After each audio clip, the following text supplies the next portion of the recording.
Welcome back to another Sabbath School lesson, everyone. This is lesson number 11, practicing supreme loyalty to Christ. We're going to dive right into the memory lesson for this week, and it comes from Ephesians chapter 6 and verse 9. And it says, "And masters, treat your slaves in the same way. Do not threaten them, since you know that he who is both their master and yours is in heaven, and there is no favoritism with him." Now, the key thing that Paul kind of continues here is this kind of theme of Christian behavior. He starts off in Ephesians 5 talking about husband and wives.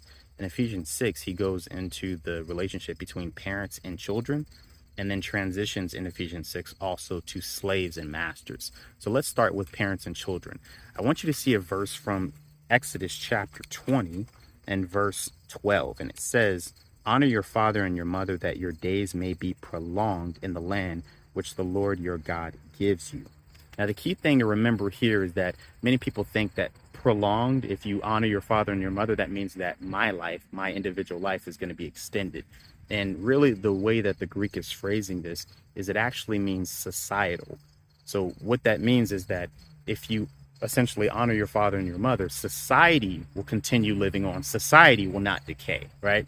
So this is not so much about individual life being extended. This is about society being carried on. And one of the parts here to note is that Paul is really trying to bring home the point of fathers.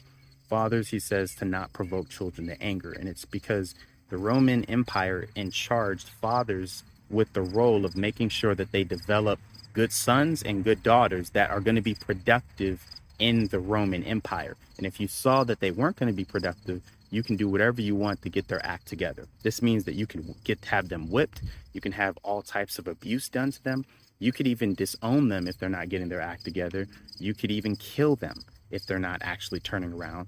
You could even sell them into slavery for 5, 10, 15, or 20 years. So this was very aggressive. And Paul is saying, hey, listen, don't provoke your children to anger. Why?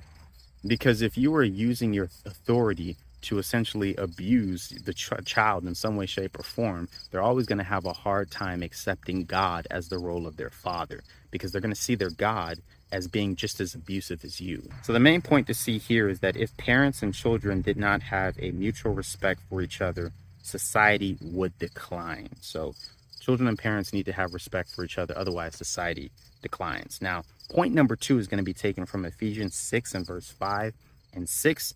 And it says, "Slaves, be obedient to those who are your masters according to the flesh, with fear and trembling, in the sincerity of your heart, as to Christ, not by way of eye service as men pleasers, but as slaves of Christ, doing the will of God from your heart." Now, Paul is really trying to tell everyone to essentially, if you're a slave, obey your master. Don't start to create massive issues, because it won't go well for you long term with that.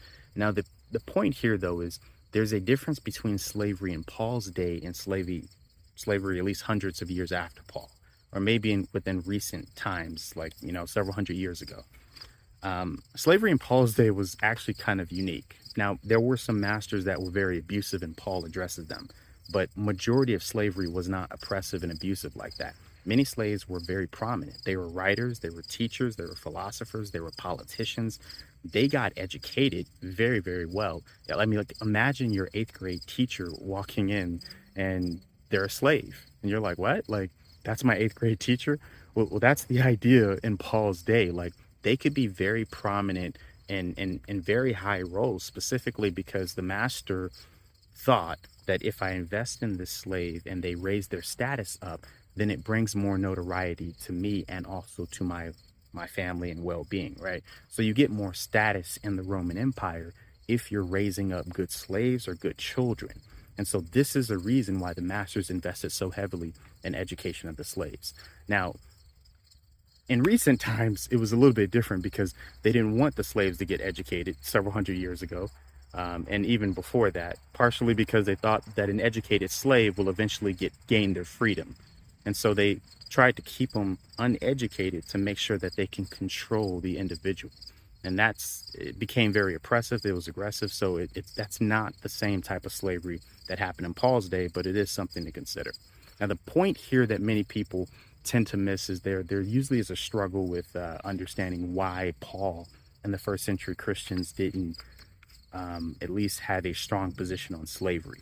And part of it is, it maybe an example of it may come from, I think it's the second century. It was the Bishop of Antioch who actually put out a notice because many Christians were actually purchasing freedom from many slaves that became Christians. What happened is, because they started trying to take such a strong stance against actual slavery, the slaves were converting to Christianity merely to become free people. And so people were converting for the wrong reason, not because they love God or anything like that, but because they want to escape the trials and the troubles, or at least being owned by someone in this world. And so you won't really find Paul or some of the first century Christians or people around there taking strong positions on slavery because they thought that it could throw off the main goal of the gospel. So the main point here to remember is that Christianity is about freedom in Christ, not freedom in the world. You may have trouble in this world, but Christianity is about freedom in Christ, not freedom in the world. Now let's review the points. Point number one, if parents and children did not have a mutual respect for each other, society would decline. Point number two, Christianity is about freedom in Christ, not about freedom in the world. Now, let's move on to the profound meditation.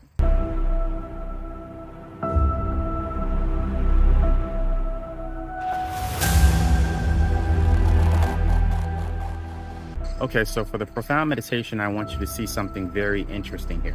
This comes from 1 Corinthians chapter 7 and verse 20 and 23, and it says, each man must remain in that condition in which he was called. Were you called while a slave? Do not worry about it. But if you are able also to become free, rather do that. For he who was called in the Lord while a slave is the Lord's freedman. Likewise, he who was called while free is Christ's slave. You were bought with a price. Do not become slaves of men. Many masters in the 1800s actually told their slaves about this verse to say that, hey, God has called you to be a slave, so you need to stay a slave. And this was kind of a misunderstanding because there's a difference between human conditions and spiritual conditions. Paul isn't saying that, hey, if you're a slave, you need to stay a slave. He even says if you have the opportunity to free yourself, do it. He's just saying that, hey, maintain your status in Christ. If you're a free person, just know that you're free in Christ. And if you're a slave, make sure that you're free in Christ. Now, the point is, don't use these set of verses to kind of essentially think that God has called you to some sort of human condition. Many people think God has called them to poverty. It may be true, but many people think that just because they end up working at a job that doesn't pay them well. It could be that you just don't have the proper education to actually take advantage of opportunities to invest correctly to get out of your situation. It doesn't mean that you're necessarily called to be in poverty or called to be poor. There's some people that think that they're called to a certain social status, like, I can't connect with people. This is just who I am. This is my calling. This is what God put me in. It's like, no, there's ways for you to actually work on your behavior, work on your communication levels so that you can communicate better to people and connect with people. So whatever human condition you have, whether it be economic or socially, don't think God has called you to an economic or social status. He calls you to a spiritual status, and that spiritual status is to be inside of Christ. No matter what your human condition is, don't let your status change in Christ. I'm Oswald, and this is Profound Meditations, Sabbath School Summary.